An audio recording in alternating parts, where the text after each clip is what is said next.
সুপ্রিয় দর্শক, স্বাগতম জানাচ্ছি সর্বশেষ আপডেট বাংলা সংবাদে। শুরুতেই জানিয়ে দিব সংবাদ শিরোনাম। শুরুতেই জানাবো, কোটি টাকা ঘুষ নিতে আসিফ নজরুল, মহাদুর্নীতির দায়ে ফেঁসে যাচ্ছেন উপদেষ্টারা। ঢাকা এবং আশেপাশের এলাকায় বিচারক বদলিতে আসিফ নজরুল নাকি 50 লক্ষ টাকা থেকে 2 কোটি টাকা পর্যন্ত ঘুষ নিতেন। জামিন বাণিজ্য করে আত্মসাৎ করেছেন কোটি কোটি টাকা।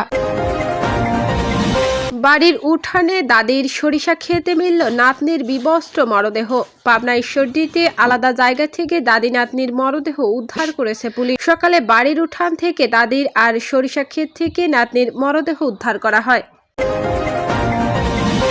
জানিয়ে দিব, ডক্টর ইউনূসের সঙ্গে প্রধানমন্ত্রীর প্রতিনিধি দলের সাক্ষাৎ। প্রধানমন্ত্রী তারেক রহমানের পক্ষ থেকে একটি প্রতিনিধি দল সদ্যবিদায়ী অন্তর্বর্তী সরকারের প্রধান উপদেষ্টা অধ্যাপক ইউনূসের সঙ্গে সৌজন্য সাক্ষাৎ করেছেন। সর্বশেষ জানাবো, মধ্যপ্রাচ্যগামী সকল ফ্লাইট স্থগিত। ইরানের সঙ্গে যুক্তরাষ্ট্র ও ইসরায়েলের নতুন করে যুদ্ধ বাধার প্রেক্ষাপটে বাংলাদেশ থেকে মধ্যপ্রাচ্যগামী সব ফ্লাইট স্থগিত করা হয়েছে। পরবর্তী সিদ্ধান্ত না দেওয়া পর্যন্ত এসব ফ্লাইট বন্ধ থাকবে। এতক্ষণ শুনছিলেন সংবাদ শিরোনাম, এবারে জানাবো বিস্তারিত সংবাদ। কোটি টাকা ঘুষ নিতেন আসিফ নজরুল, মহাদুর্নীতির দায়ে ফেঁসে যাচ্ছেন উপদেষ্টারা। ঢাকা এবং আশেপাশের এলাকায় বিচারক বদলিতে আসিফ নজরুল নাকি 50 লক্ষ টাকা থেকে 2 কোটি টাকা পর্যন্ত ঘুষ নিতেন। আয়কর ফাঁকি এবং অর্থ আত্মসাতের জন্য ডক্টর ইউনূস তার নিজের নামে তৈরি করেছেন আলাদা একটা ট্রাস্ট। সাবেক পরিবেশ উপদেষ্টা সৈয়দা রিজওয়ানা হাসানের বিরুদ্ধে রয়েছে অন্তত 8টি অভিযোগ। ইউনূসের নেতৃত্বে সদ্যবিদায়ী অন্তর্বর্তী সরকারের উপদেষ্টাদের বিরুদ্ধে শত শত দুর্নীতির অভিযোগ জমা পড়ছে বাংলাদেশের দুর্নীতি দমন কমিশন কার্যালয়ে।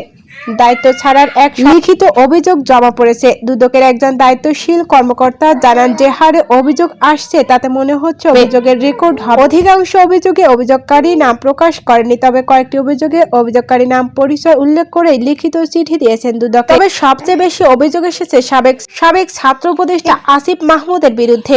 দুদকের দায়িত্বশীল সূত্র জানিয়েছে, আসিফ মাহমুদের বিরুদ্ধে প্রায় 1000 কোটি টাকার দুর্নীতির অভিযোগ রয়েছে। এর মধ্যে বেশিরভাগ অভিযোগই ভুক্তভোগীরা নাম ঠিকানা সহ করেছেন। এই প্রসঙ্গে ট্রান্সপারেন্সি ইন্টারন্যাশনাল বাংলাদেশ ইফতেখারুজ্জামান, যদি তাদের বিরুদ্ধে প্রাথমিক দুর্নীতির তথ্য পাওয়া যায়, অভিযোগের সত্যতা পেলে দৃষ্টান্তমূলক জবাবদিহিতার আওতায় আনতে হবে।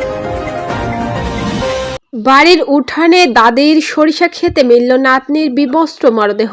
পাবনা ঈশ্বরদীতে আলাদা জায়গা থেকে দাদি নাতনির মরদেহ উদ্ধার করেছে পুলিশ। সকালে বাড়ির উঠান থেকে দাদির আর সরিষা ক্ষেত থেকে নাতনির মরদেহ উদ্ধার করা হয়। বিষয়টি নিশ্চিত করেছেন ঈশ্বরদী থানার ভারপ্রাপ্ত কর্মকর্তা ওসি মোহাম্মদ মমিনুজ্জামান। নিহতরা দুজন হলেন উপজেলার দাসুরিয়া ইউনিয়নের ভবানীপুর উত্তরপাড়ার বাসিন্দা জয়নাল খারমা সুফিয়া খাতুন ও মেয়ে জমিলা আক্তার। শুধু তারা দুজনই বাড়িতে থাকতেন। স্থানীয় সূত্রে জানা যায়, কিশোরীর বাবা ঢাকায় থাকেন। মধ্যরাতে ওই বাড়ি থেকে হঠাৎ কান্নাকাটির আওয়াজ শোনা যায়। লোকজন বেরিয়ে এলেও কান্না থেমে যাওয়ার আবার ফিরে যান।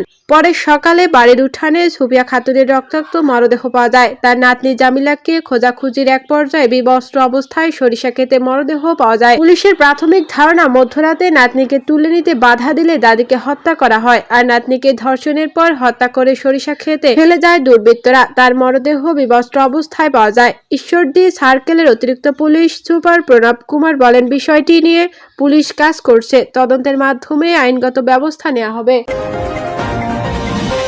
ডক্টর ইউনূসের সঙ্গে প্রধানমন্ত্রীর প্রতিনিধি দলের সাক্ষাৎ। প্রধানমন্ত্রী তারেক রহমানের পক্ষ থেকে একটি প্রতিনিধি দল সদ্যবিদায়ী অন্তর্বর্তী সরকারের প্রধান উপদেষ্টা অধ্যাপক ডক্টর ইউনূসের সঙ্গে সৌজন্য সাক্ষাৎ করেছেন। বিকেল 3টায় রাজধানীর মিন্টো রোডের বাসভবন যমুনায় এই সাক্ষাৎ অনুষ্ঠিত হয়। প্রধানমন্ত্রীর প্রতিরক্ষা উপদেষ্টা brigadier general doctor AKM Shamsul ইসলামের নেতৃত্বে 3 সদস্যের প্রতিনিধি দল ডক্টর ইউনূসের সঙ্গে সাক্ষাৎ করে। এ সময় উপস্থিত ছিলেন প্রধানমন্ত্রীর মুখ্য সচিব ABM আব্দুস সাত্তার ও প্রধানমন্ত্রীর সামরিক সচিব মেজর জেনারেল আবুল হাসনাত মোহাম্মদ তারিক। মধ্যপ্রাচ্যগামী সকল ফ্লাইট স্থগিত। ইরানের সঙ্গে যুক্তরাষ্ট্র ও ইসরায়েলের নতুন করে যুদ্ধ বাধার প্রেক্ষাপটে বাংলাদেশ থেকে মধ্যপ্রাচ্যগামী ফ্লাইট স্থগিত করা হয়েছে। পরবর্তী সিদ্ধান্ত না দেওয়া পর্যন্ত এসব ফ্লাইট বন্ধ থাকবে বলে শাহজালাল আন্তর্জাতিক বিমানবন্দরের একজন মুখপাত্র জানিয়েছেন। বিমান বাংলাদেশ এয়ারলাইন্সের জনসংযোগ বিভাগের মহাব্যবস্থাপক বশরা ইসলাম বলেছেন, মধ্যপ্রাচ্যগামী সব ফ্লাইট স্থগিত করা হয়েছে। এ বিষয়ে পরে বিস্তারিত জানানো হবে। তেহরানের পরমাণু কর্মসূচি নিয়ে কয়েক দফা আলোচনার পর সকালে ইরান যৌথ হামলা চালায় যুক্তরাষ্ট্র ও ইসরায়েল। তেহরান সহ 5টি শহর লক্ষ্য করে এ হামলা হয়। সাইবার হামলা হয় দেশটির রাষ্ট্রায়ত্ত সংবাদ মাধ্যমগুলোতে। অন্যদিকে ইসরায়েল সহ আশপাশের দেশে অবস্থিত মার্কিন ঘাঁটি লক্ষ্য করে পাল্টা হামলা চালায় ইরান।